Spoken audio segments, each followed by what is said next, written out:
Well, welcome everyone. We're going to get started in just a couple of minutes.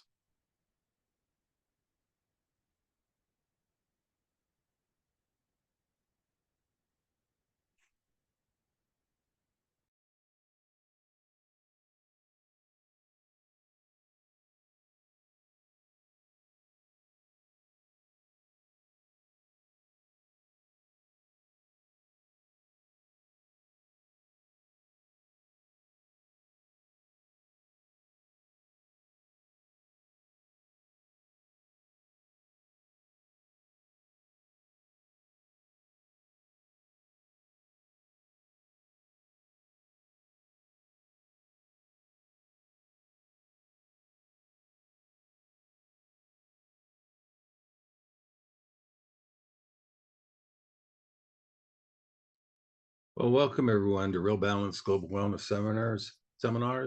I'm your host, Dr. Michael Arlosky, and happy to be here.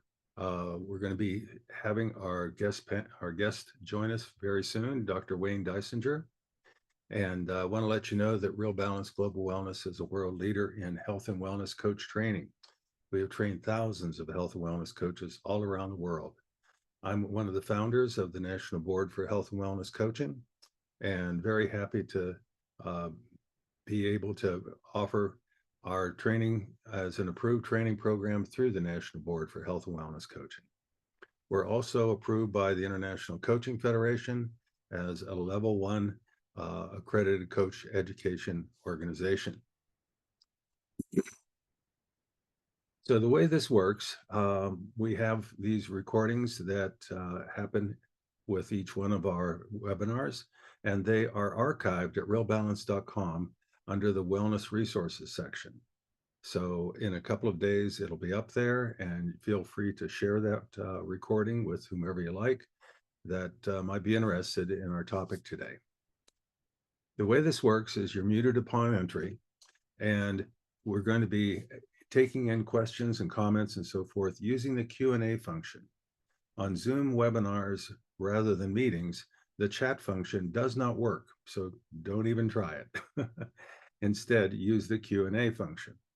And we're going to be getting back to the Q&A part of our program in the last 10 or 15 minutes of the hour.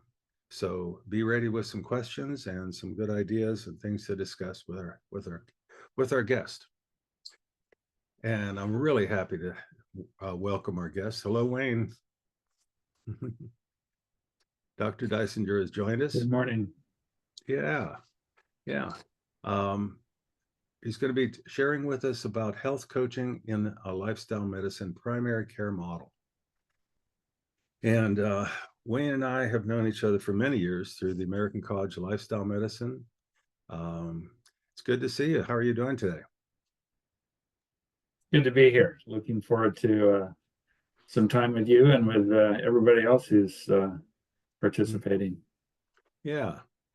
So I've known Wayne, like I say, for many years because he's really been a real leader in the whole field of lifestyle medicine.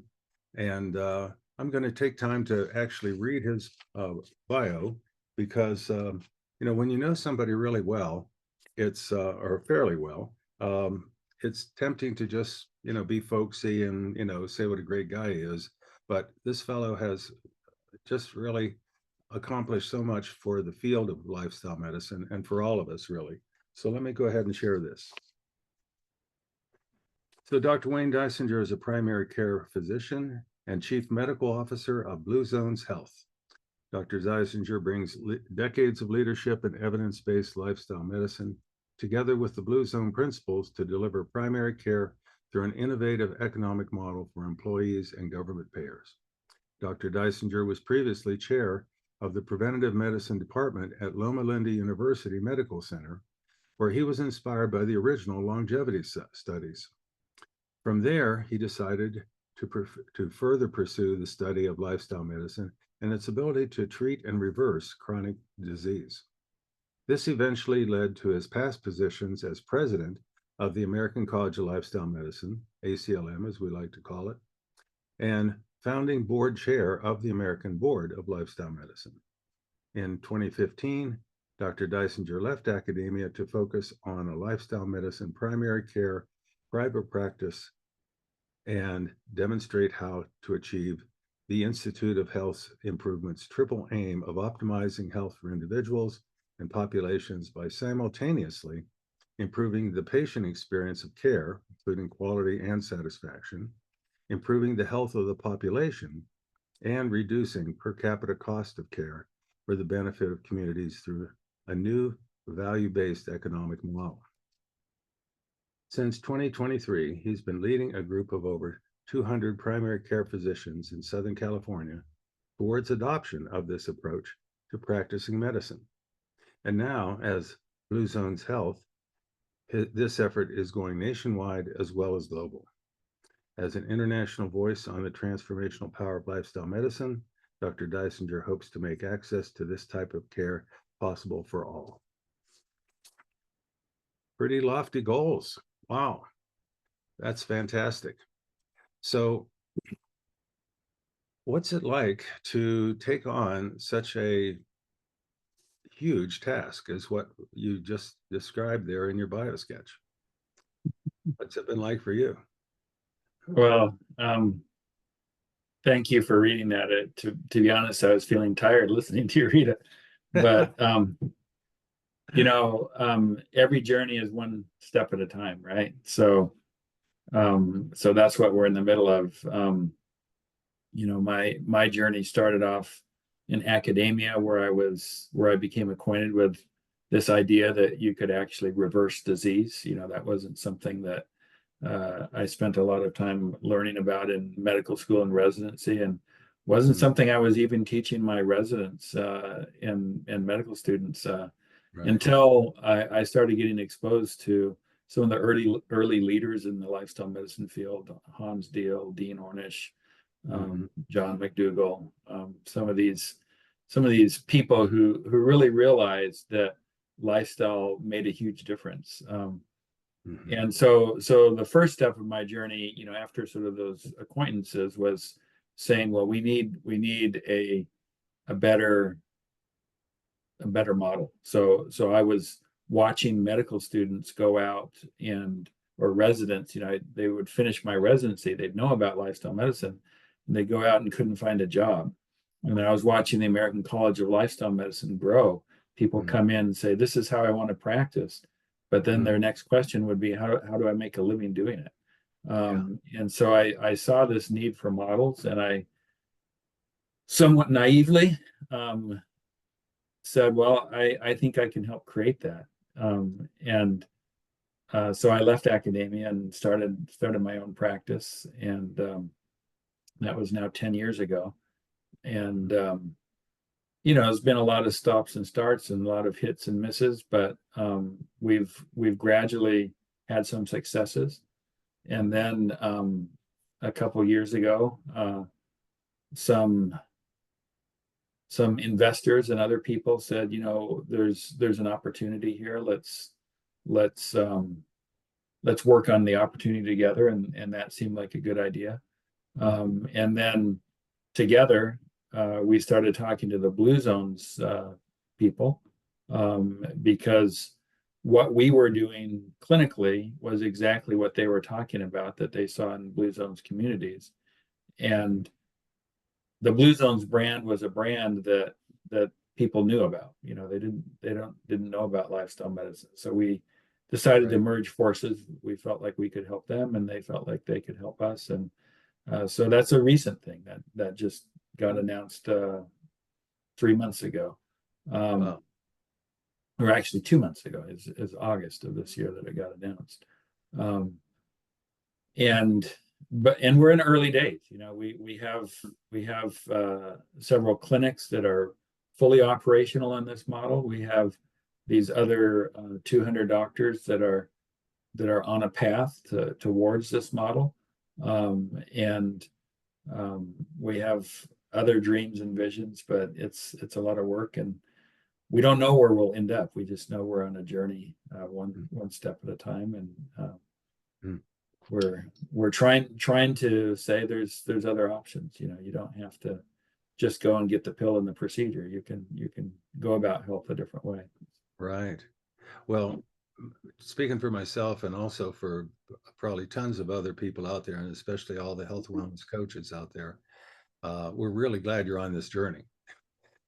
It's long overdue, and got to be a little daunting, when you consider um, the economic model that is in place in healthcare in America. That had to be just such a challenge to take on. And like you said, you have all these lofty goals, but how do you actually make a living? You know, how do you actually make it so that in this for-profit healthcare system, we can have a way of working with people that takes the time that is required to individualize medicine the way you're doing this, to really acknowledge the behavioral side of health and how lifestyle is so much a determinant of our health and of the course of an already existing illness. That's got to be quite the challenge to make that kind of shift.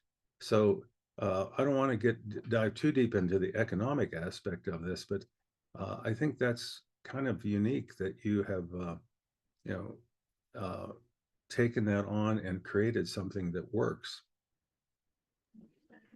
Yeah, so at a high level, um, economically, what we decided early on, I mean, 10 years ago when we set up the practice, we decided that we didn't want to be a fee-for-service clinic. We wanted reimbursement that was done on a monthly basis or a capitated basis. And so because our system's really dominated by fee-for-service, there was a lot of dodging and weaving and sort of creativity we had to do to bring it in. But there's enough activities out there in the capitated or the monthly reimbursement or annual reimbursement world that we were able to find some homes and some footholds in that world. Our biggest is in Medicare Advantage, so the HMO Medicare product.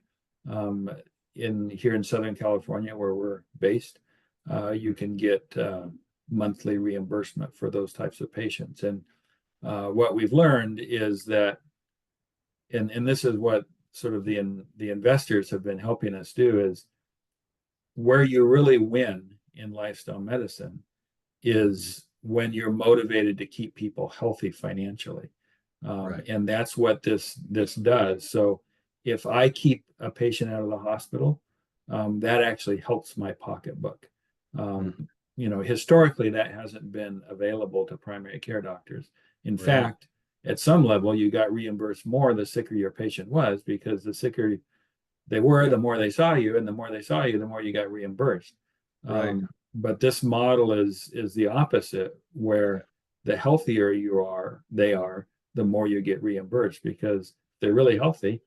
You can check in with them once a year, and you still get paid every single month for keeping them healthy. So Yeah. that's sort of the high level finances of where we're at, and where we're trying to push into that more. It's there in some areas, but there's a lot of areas where we need more Yeah. resources, more opportunities in that arena. I've heard, and I'm not sure how accurate it is, but there's maybe an idea that in ancient China, that's how doctors were paid, was for keeping people healthy rather than just repairing the illnesses. When I was really trying to reach out to a lot of organizations, corporations, and so forth about bringing health and wellness coaches on board, they were always stymied by it and would be very puzzled and say, well, how do I bill for that? What's the fee for service, situation here? What's the procedure? What's really being done here? And it isn't just, education. And, so many models don't even pay for education of a patient. So they were just perplexed. How do we do this? So they would not do it. And, we're still seeing that today, of course, in a lot of places. But what's kind of exciting is when you have a model like you're talking about, you can bring other people on board to ensure that these results you're talking about, these positive results, happen.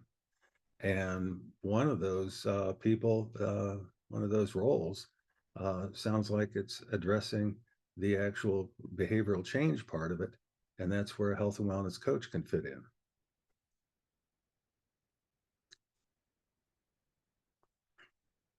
Whoops, I think you muted yourself again. So Yeah. I just have to comment on the whole reimbursement for physicians in China. Oh, So yeah. I had heard that too, and so I actually did research on it, and was trying to find. So there's a physician. His name is Li Shizhen. So Li, and then the last name is Shizhen. Li Shizhen. Um, and he asked the question, what is the mission of the physician, hospital, or other healthcare resource? And best as I can tell, this idea of the doctor will be paid as long as the patient is healthy came from some of his writings. It was hard to really figure out how much of it was folklore and how much of it was actual fact. Right. But it is that is the concept that we're after. Let's get reimbursed Right. more if you keep people healthy. Yeah. And then the other concept that we talk about is a concept developed by a physician by the name of Sidney Clark in South Africa in the 1950s, something called community-oriented primary care. Oh, And that's the idea. You don't just wait for someone to come into your office.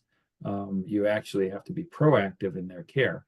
And when you think about getting reimbursed for a group of patients on a monthly basis, and knowing that the healthier you keep them, the better off it works for you financially, then you automatically do this thing of caring about patients whether they're walking into your office or not. So we have a whole system where we track patients and we have them risk identified, and we're proactive in reaching out to them. yeah. So what that brings to mind is the communities that your patients are coming from, and this is where population health and community health comes in. And of course, that's what the Blue Zones, studies have been all about, making it easier to be well. I come from a small town in eastern Ohio that's in the buckle of the Rust Belt, and the population was always declining even when I was growing up there. And it's a really hard place to be well. Now I live in Fort Collins, Colorado, where it's like ridiculously easy to be well. What a difference it makes. The whole social and environmental determinants of health, as we know now, is huge, and we start to accept and deal with that more. And one of the things I'm always teaching coaches is to really inquire about the person's, experience with where they live. Have the patient, the client educate us about their life. Yeah, no, I 100% agree with that. One of my favorite cartoons is, there's the physician sitting there on his side, and the physician saying, "I'm the expert," Mhm. um, and then there's the patient sitting there on her side, and the patient saying, "But I'm the expert in me." Um, Yes. and so if we don't recognize that as healthcare providers, that we may know certain things, but we don't know that patient near as well as that patient knows themselves. Yeah. Um, Yeah, one of the things that comes to mind as you're saying that is the humility.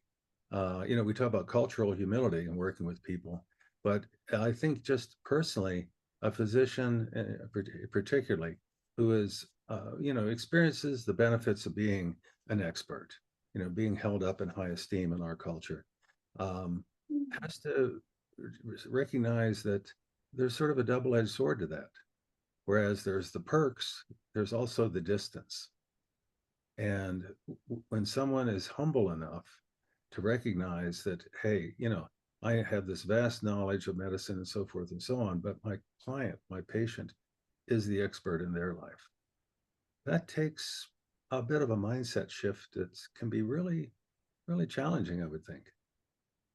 yeah, yeah, yeah. So so you're right. And I do feel like lifestyle medicine brings us to that mindset. If we really understand a lot of the principles that you've been promoting for decades now, the motivational interviewing, the positive psychology, the cognitive behavioral adjustments, but all of that, and then having read your books, I know that you're big on understanding our own personal journey, right? So if I understand my own personal journey, I know that I'm a very imperfect person. I know that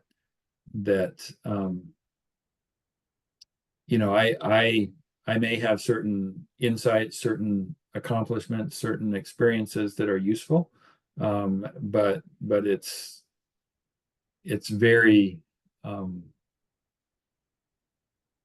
very true that I need that patient um, to be understanding themselves and to be sharing their insights about themselves with me if we're really going to have a healing journey together.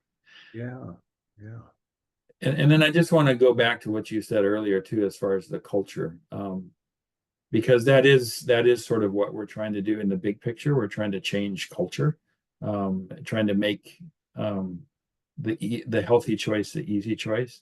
And you're right, Fort Collins, Colorado, maybe one of the best places in the country, maybe in the world, um, to make healthy choices.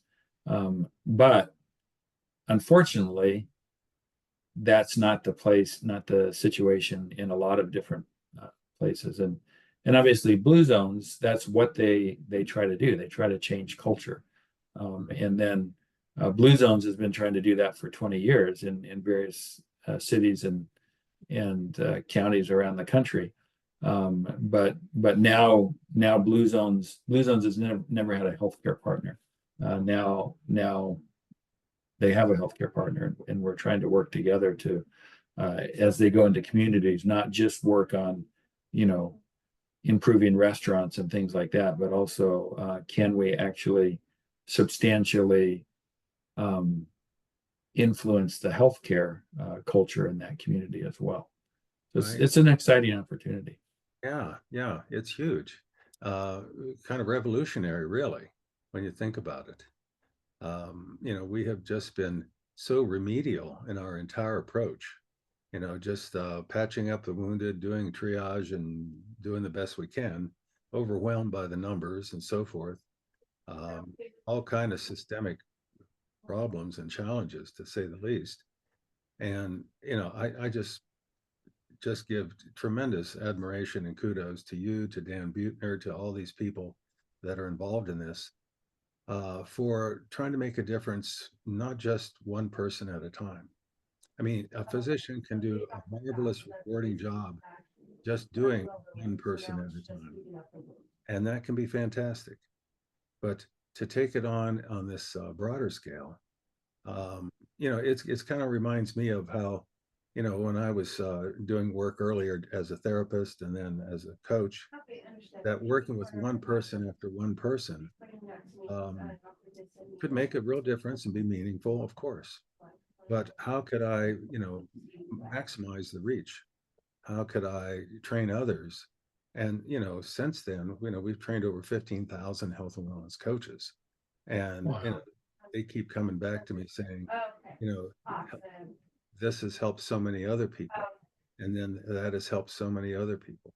And it's that logarithmic exponential kind of approach that we've got to do.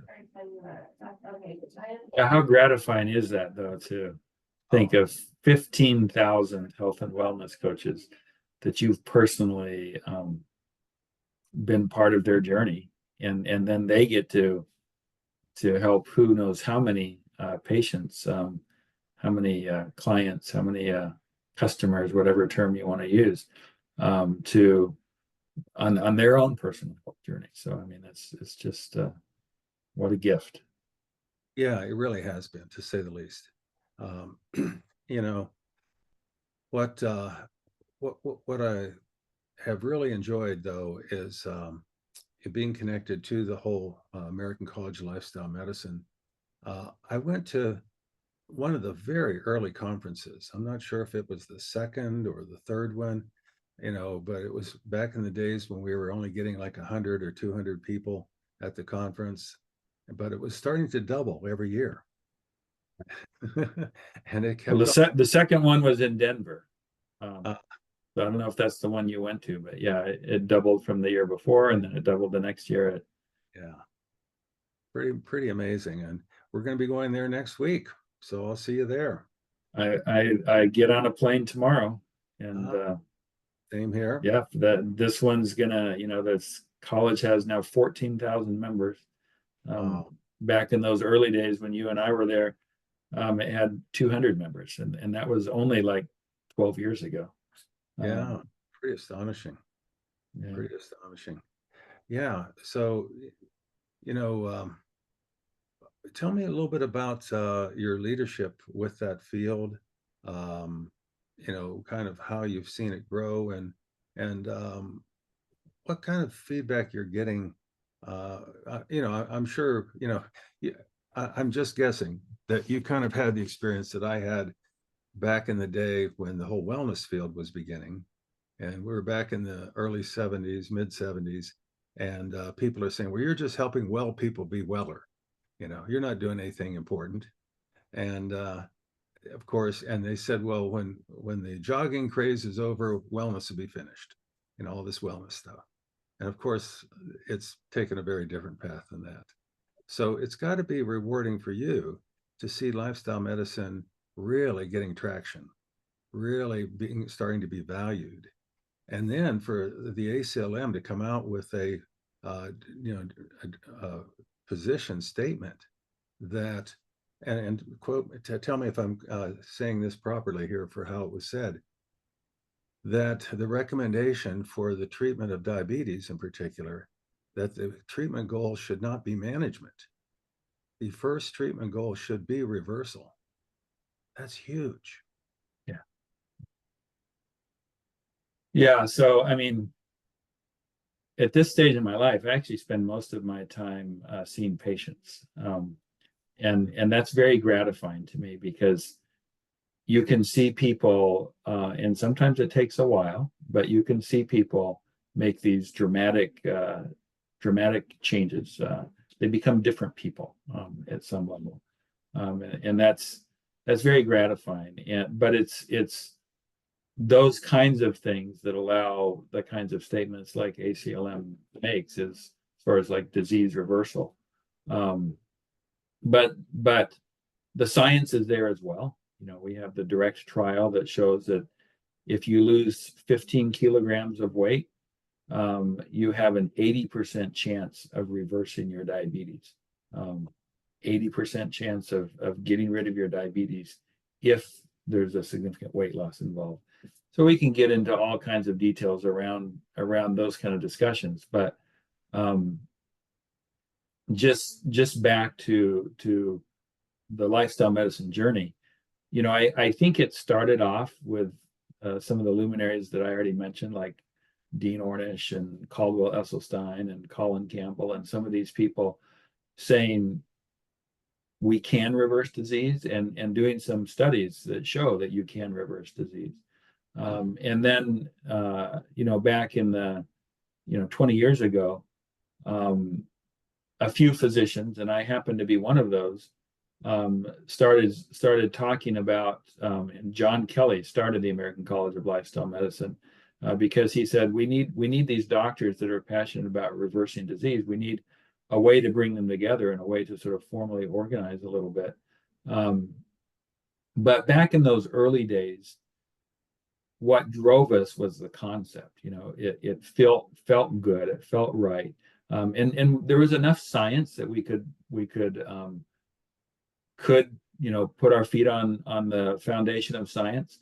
But it was the concept of this is just the right thing to do that drove us as much as anything. But in those early days, we had to spend a fair bit of time trying to document the science, trying to prove that, because people didn't believe. Right. I mean, back in those early days, I remember patients coming to my office, and their doctor told them, as they were diagnosed with diabetes, their doctor told them, you have diabetes, you're going to have it for the rest of your life. It's just going to get worse. That was the messaging that was done 20 years ago. Even less, even 10 or 15 years ago. Now I think it's become recognized enough that diabetes is reversible, that we're talking about type 2 diabetes here, that most doctors recognize that, and most doctors are open to that, although most doctors don't have the skill set to fully reverse diabetes. But at least it's becoming, that messaging of you're going to have it for the rest of your life sort of goes away. But the point is, the science has grown. The science has become stronger. So now, when lifestyle medicine is discussed, the question of the science rarely comes up. Right. It's and in fact, always. I mean, since I was in medical school, the standard protocols, the clinical guidelines for most chronic diseases, cholesterol, high blood pressure, whatever, they all start with lifestyle, right? They all say diet and exercise. This is how we start. But the issue is nobody really spent time figuring out how to do that. And you still, I'm sure you see this in interactions you have. I certainly still see it, where a lot of physicians don't recognize how successful we can be at changing lifestyle. Yeah.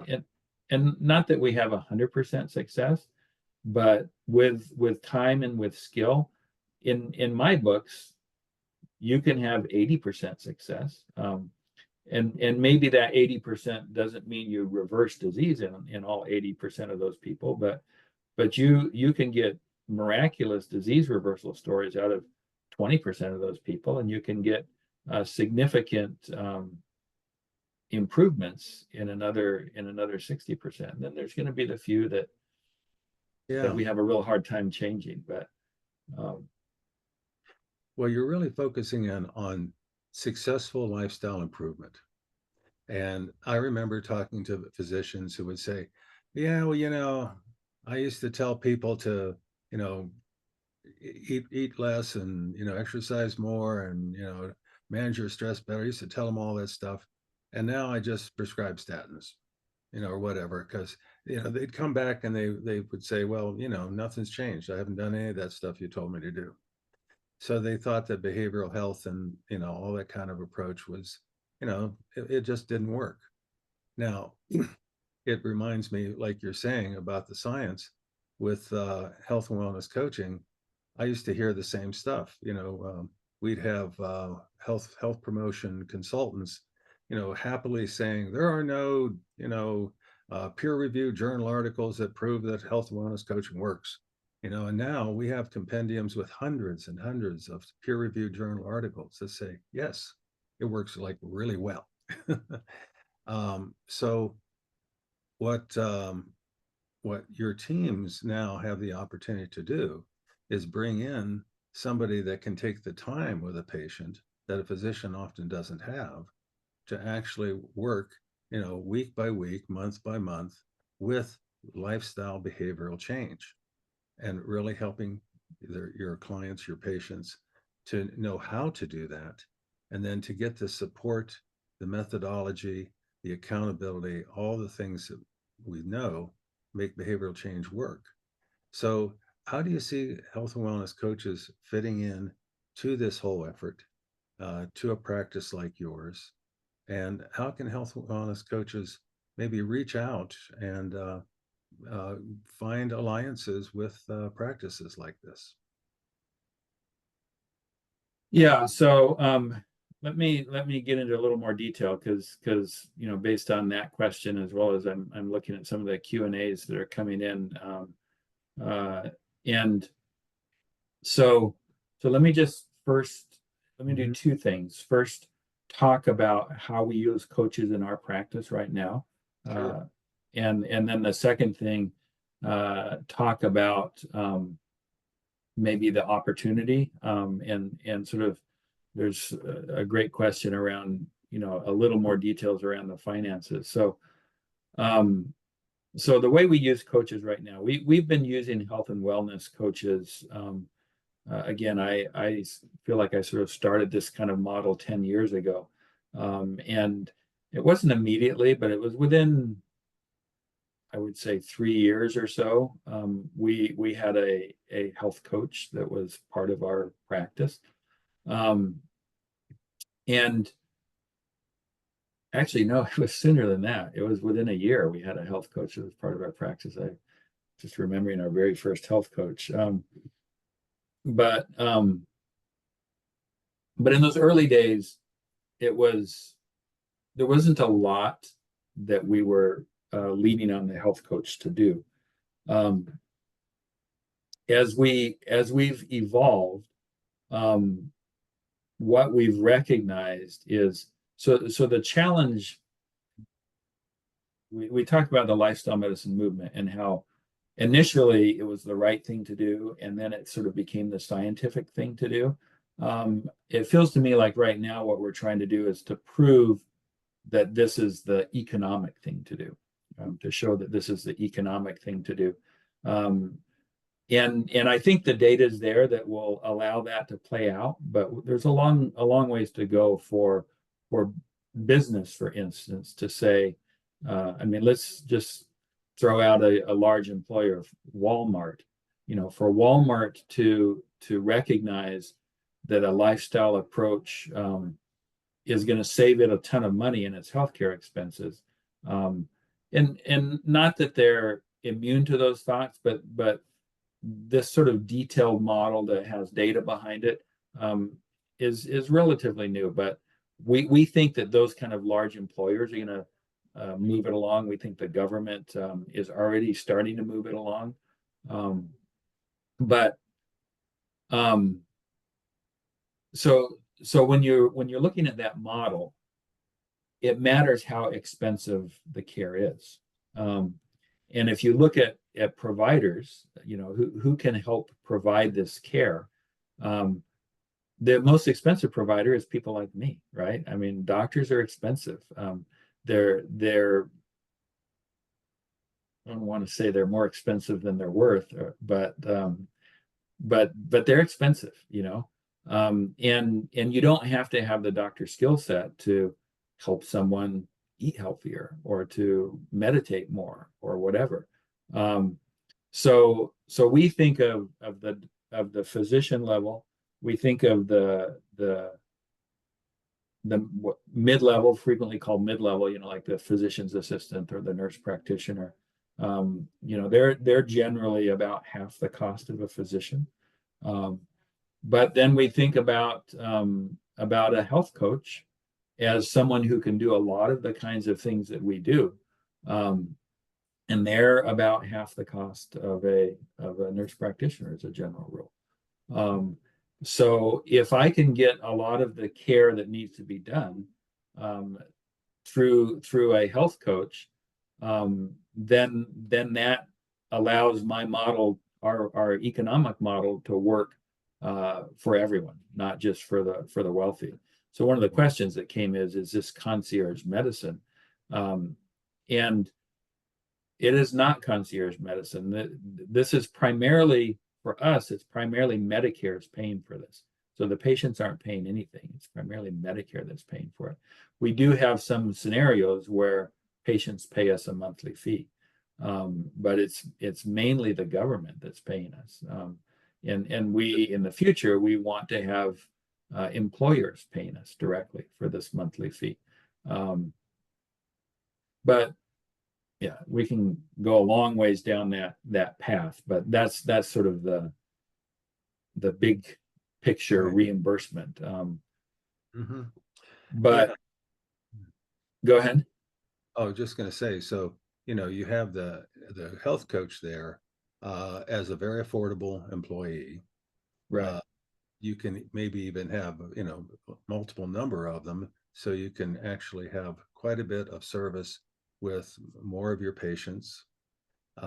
They can spend more time with the patients than that top level, very expensive employee. So there's some real just practical reasons to Right. board. Right. And so we currently have 3 health coaches in our practice. Um, and this is 3 health coaches across about 1,500 patients. Um, and and we just contract with those health coaches. None of them are full-time. I suppose across the 3 health coaches we have going on 1 full-time equivalent. And and our health coaches do 3 things with us. So one thing they do is sort of a classic health coach role. So a patient's sick, a patient's struggling with a health behavior, um, and we just want someone to be alongside them in their journey a little bit more. So then we'll refer to our health coach, and that's probably 50% or so of the time our health coaches spend is those one-on-one. I'm going to be alongside you. I'm going to help you achieve your health goals kind of thing, which I think is sort of the classic health coach role. The other way, and this is one of the earliest ways we were using health coaches, is in our groups. So we have a variety of different ways that we do groups. We have one health coach who has run what we call our support group for, I don't know how long, for 6 years maybe. She's run this same group every Tuesday morning at 10 o'clock. And she's got a very robust group of people that they don't all show up every week, but a lot of them show up every week. And there's probably 20, 25 people that have this as part of their weekly schedule. We're going to go to Nan's group today, and it's a sort of a check-in, check-out kind of group. So you check in on. We talk about lifestyle as 4 pillars: nourish, move. We use the term renew, which is sleep and stress together, because we feel like if there's a sleep issue, there's usually a stress issue underneath that. And then the 4th one is connect. So those are our 4 pillars. That actually comes from Dean Ornish. He sort of talks about 4 different areas, and we use those 4 areas. And so that's what they do in Nan's group. They check in on how am I doing on nourish, how am I doing on movement, how am I doing on renew, and how am I doing on connect. And they go around the room. These are all virtual, by the way. They used to be in person. COVID came, everything had to go virtual. And then as COVID's sort of not dominated our lives, the decision was made that virtual is how most people prefer it now. So then there's a little discussion, and then everyone checks out. So this is my goal next week on move, renew, connect, etc. So that's another way that health coaches work with us. They run groups, and we have other groups. We have a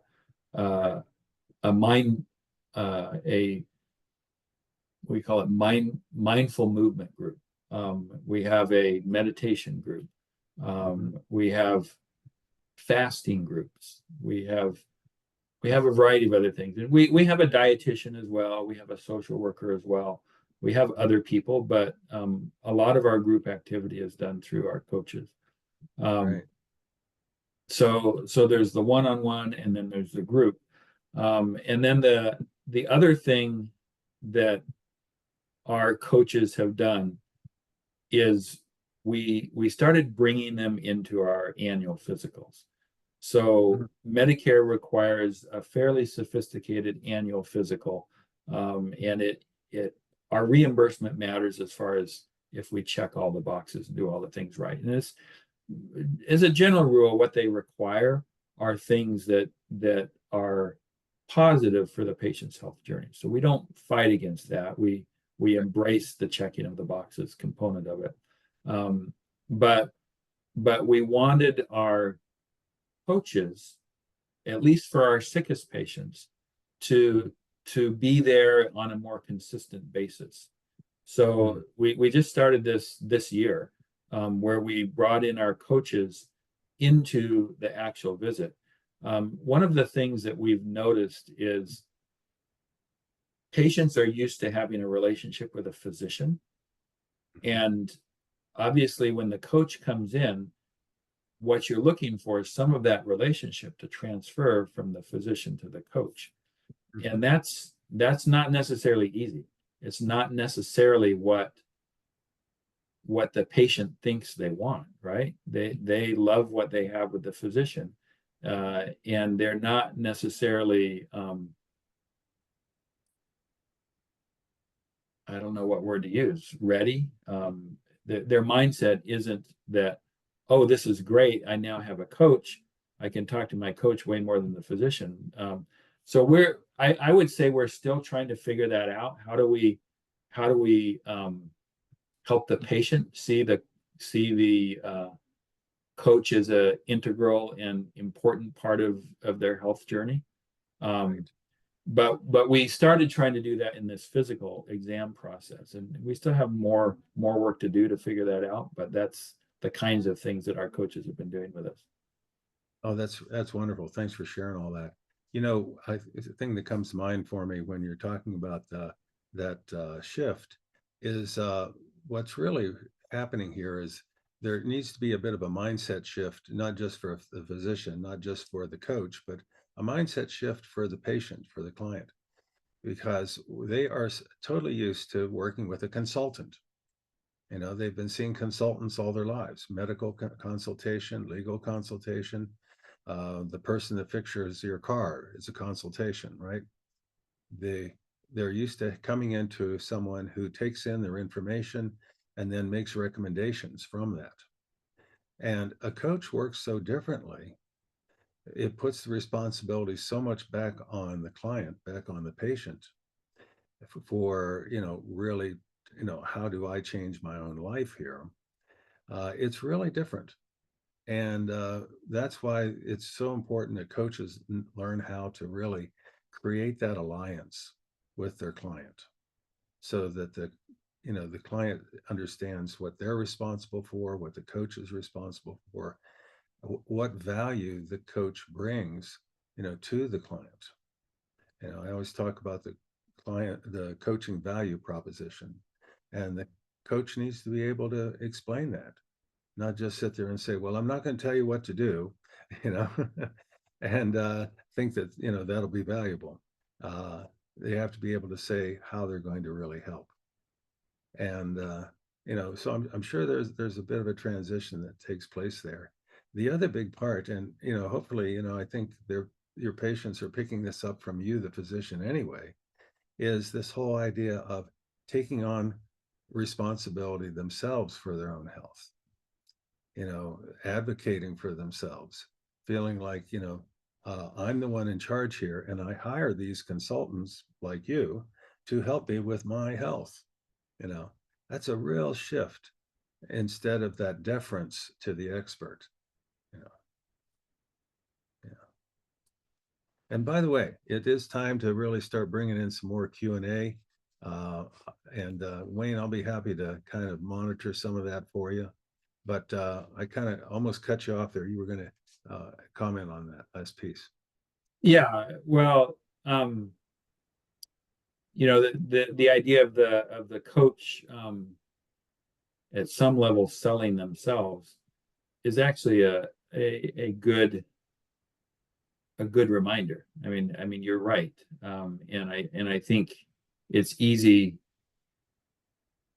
for me, anyways, to think that the patient should automatically see the value of the coach, Mm, but that's not necessarily what we've found, yeah. um, and so we have to, the whole team, Mhm. um, and we're actually in the middle of, so blue zone.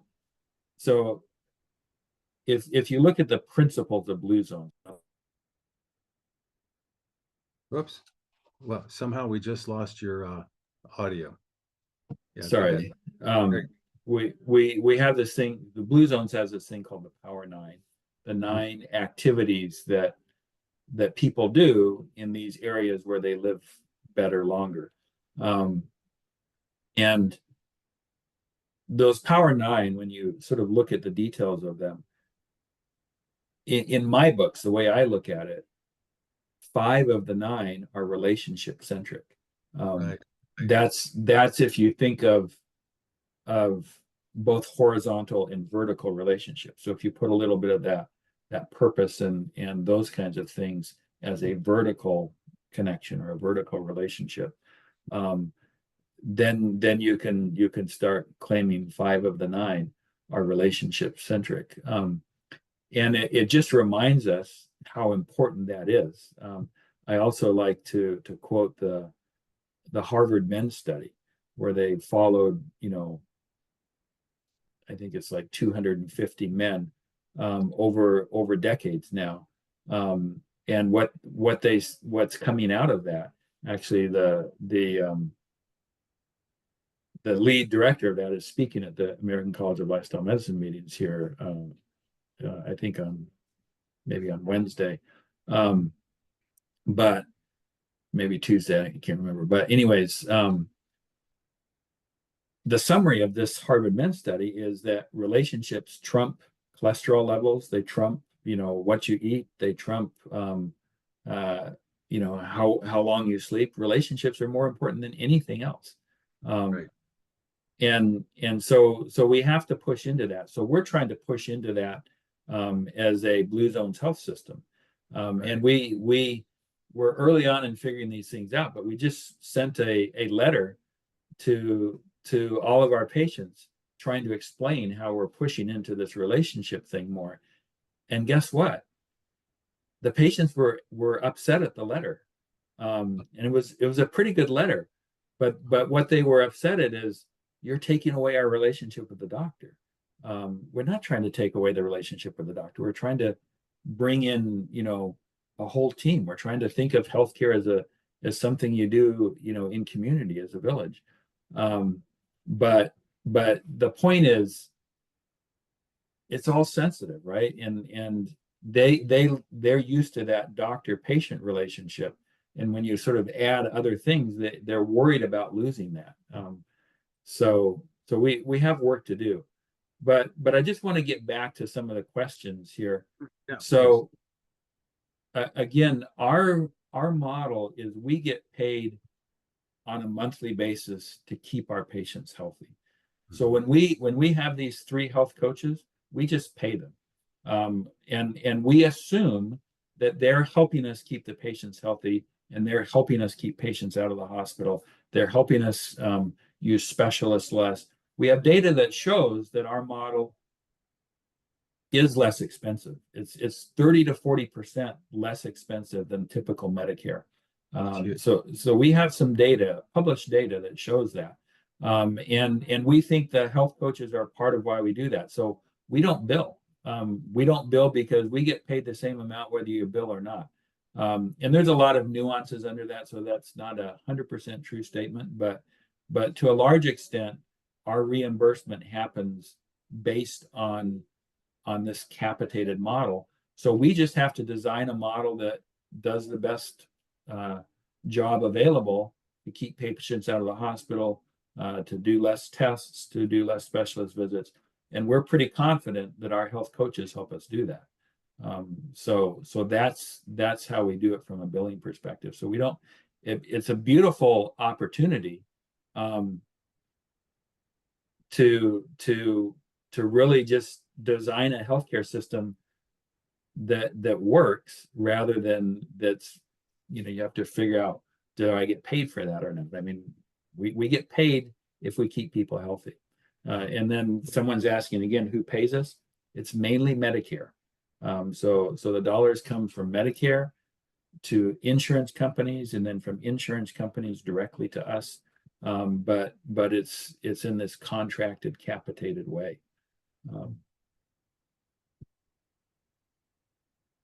Yeah, I think the economic challenge has really been holding things back. And I know, like for health and wellness coaching, there's been a lot of effort being made to get direct reimbursement for health and wellness coaching. And we're now at a level 3, CPT level for that. And once we gather enough data, we're hoping we can come up to a level 1 where there could be actual direct reimbursement. When that happens, I think it totally changes all of this. A lot more agencies, organizations, healthcare organizations, even independent practices are going to be a lot more open, because if they're still on the fee for service model, now they can get reimbursed for this service. And so, we're all, kind of treading water, hoping, and wishing for that day. But until then, I think it's all about building alliances and finding physicians that are open to this kind of thing. And it's exciting times, to say the least. Yeah. So, what? Go ahead. Mhm. Well, I'm just looking at the questions here, and I'd like to answer a few of them specifically. So, someone asked about the resources for the 4 pillars. The person I mentioned is Dean Ornish, Dr. Dean Ornish, and he has a program called Undo It, UNDO, Undo It, and that is where he talks about the 4 pillars. And then I think I already talked about the reimbursement ones.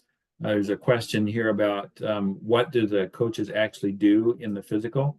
So the way we set it up is the physician goes, well, first a medical assistant goes in and does some logistics things that doesn't need a coach or a physician to be involved in.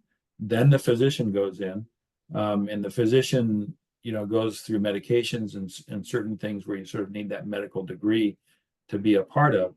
And then the health coach comes in, and there's a 15-minute overlap where both the physician and the health coach are there together. During that time, the physician and the patient are talking primarily, but the physician and the patient together are sort of trying to set them up for their health goals for the year, basically. And then the physician leaves, and the health coach stays in there for another 15 minutes or so, and the health coach, builds on what the physician and the patient were talking about. So, our goal this coming year is to, let's say it's to lower your statin medication, or maybe get off the statin medication. So then the health coach can go in and say, saturated fat drives cholesterol. Cheese is the highest source of saturated fat. Based on what I was hearing, you actually are eating pizza twice a week or whatever, and then the health coach can sort of help the patient make a set of goals around, I'm going to eat less pizza or whatever it is. So that's the way we had it set up. Right. Yeah. So really, what you're doing there is you're going from the what to do to the how to do it.